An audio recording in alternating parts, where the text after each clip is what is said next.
guys, so today we're going to do a video on how to properly fit a halter and a couple of different kinds of halters. So right now Bugsy has on her web halter. I don't know if any of you guys have ever seen this halter. I don't think I included it in my tack tour video, or any of the tack tour videos, because it is usually by her stall. But it's got the little Navajo print on it, and this halter fits her pretty well. It could be a bit smaller, or a bit bigger, is what I'm trying to say. But when you put on a halter, you want to make sure that you can fit a hand inside their cheek, or inside the nose pieces.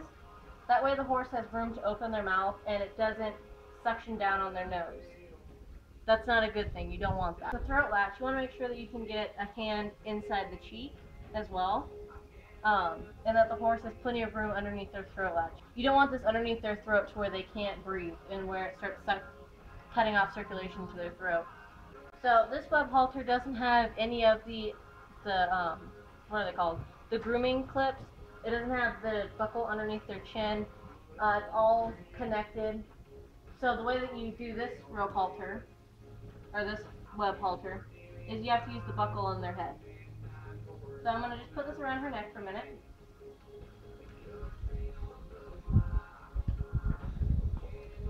Now, this is another kind of web halter that a lot of people have.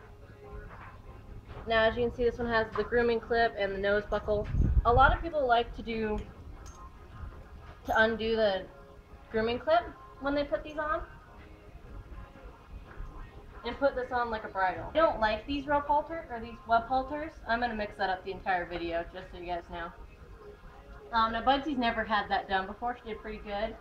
She's not used to having a halter put on her in this manner. But the reason why I don't like, I'm going to fold that down. I don't like these is because the bottom piece takes so long. I'm way over here and Bugsy's just now coming. So I go over there, she's just now getting to me. So you have to get onto one side of their cheek, and there's all this room underneath here. She's not getting any pressure, she's not getting any cues here until I get to there. That's when she gets the cue. So I don't like these because they don't give enough control. I also don't like these clips break very easily. And I don't like doing the over the ears thing. I'm not a fan of it. This is Waco's halter, by the way. So another type of halter is a rope halter. Now you guys have all seen this rope halter before. And I always put halters on where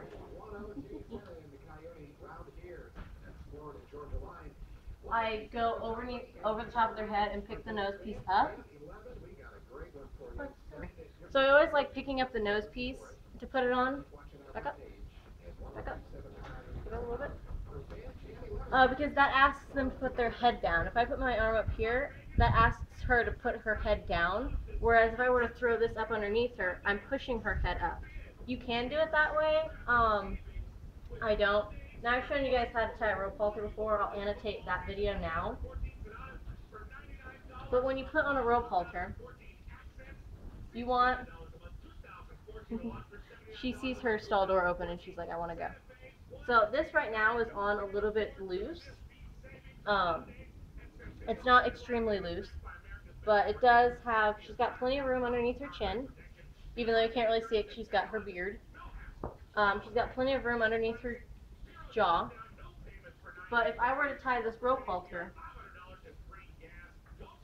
like this, which I see some trainers, that's too loose, hold on. I see some people where they tie the rope halters and they're like this.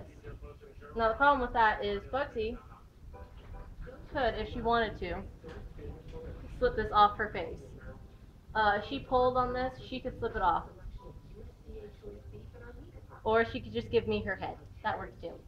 So, you don't want the... Here, Bugs, put your head up.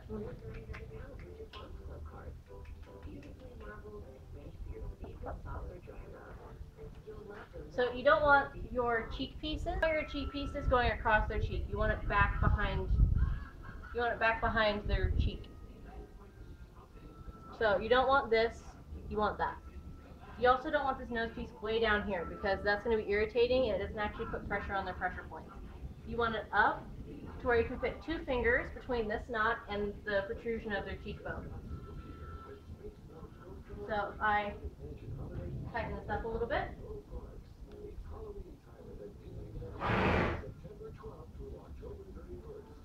So now she still has plenty of room underneath her chin and underneath her jaw. There's 2 fingers between the knot and the protrusion, and this cannot go, the cheek piece cannot go below or across her cheeks.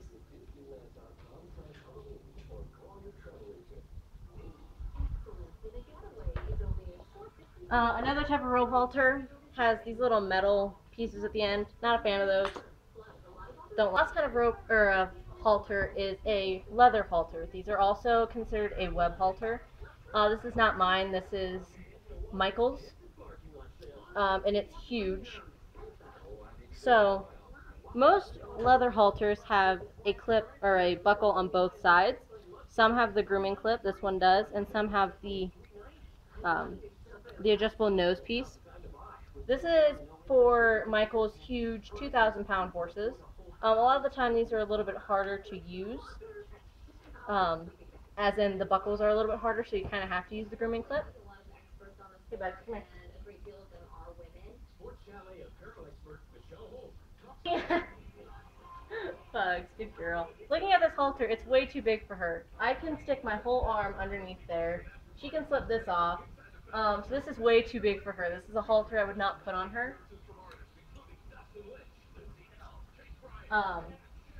Good girl. So this, like I said, is made for a 2,000-pound horse. Bugsy has never exceeded 1,000, and she doesn't have a large head by any means. So this particular halter would not be good for her. This is way too big.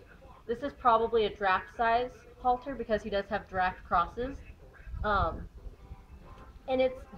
we call it the moose halters because they're huge. But as you can see, that halter didn't fit her very well. I would not put a halter like that on a horse, ever. I want it to fit properly. So now Bugsy has her halter back on. Good girl, you're such a good model. I know. But so just to recap, there's web halters, there's rope halters, well there's web nylon halters, there's rope halters, which usually are made of a nylon material, and then there's leather halters. I'm not putting this on the floor because I don't want it to get dirty, which this is also another type of web halter. I don't have a leather halter is one, I don't show, so I don't feel that I need one, and two, because Bugsy, like I said, she doesn't need one. She's good with her web halter, this is fine, it's a nice little nylon one. And going back to the pressure thing, I barely even have to touch this halter to make her move her head. As soon as I push at all, she's moving. Now, I'm sorry, I'm making you weave. Whereas with the one that has the grooming clips, it swings, and I don't like that. Unfortunately, I don't have a halter that's too small for her, because she does have a fairly small head, so all the halters in this barn either fit her or they're too big for her. So unfortunately I can't show you a too small halter. I can just pinch here and show you that that's not good. It's putting a lot of pressure on her nose. Yeah, so when you pick out a halter for a horse, you want to make sure that you understand how big their head is proportionally to the halter. The way the halters work is they go, usually it's pony, average, large, and then extra large or draft. Bugsy can get away with a large. This particular rope halter is an average size, and this halter is an average size. This web halter here is also an average sized halter, whereas that leather halter is more of a draft size halter. So you want to make sure that you know what halter your horse's head fits in. If you're buying a halter for the first time and you don't know what size, if you have someone else in your barn who has a halter where it says, like this Weaver one says A for average horse, or it says average horse, If you were to put this on your horse and turns out, oh, hey, look, it fits, then you would know that your horse is an average sized head.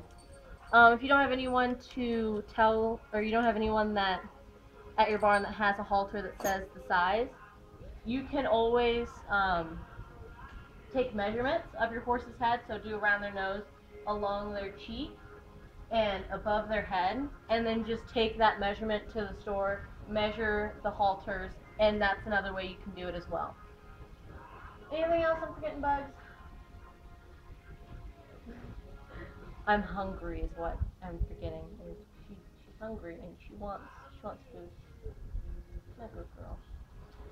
So yeah, that's all I can think of on halters at the moment. If you guys have any other questions, go ahead and let me know, and I will try to answer them as soon as I possibly can. And Bugsy, you did very well. Thank you for being my model today. She's like, yeah, shut up and feed me.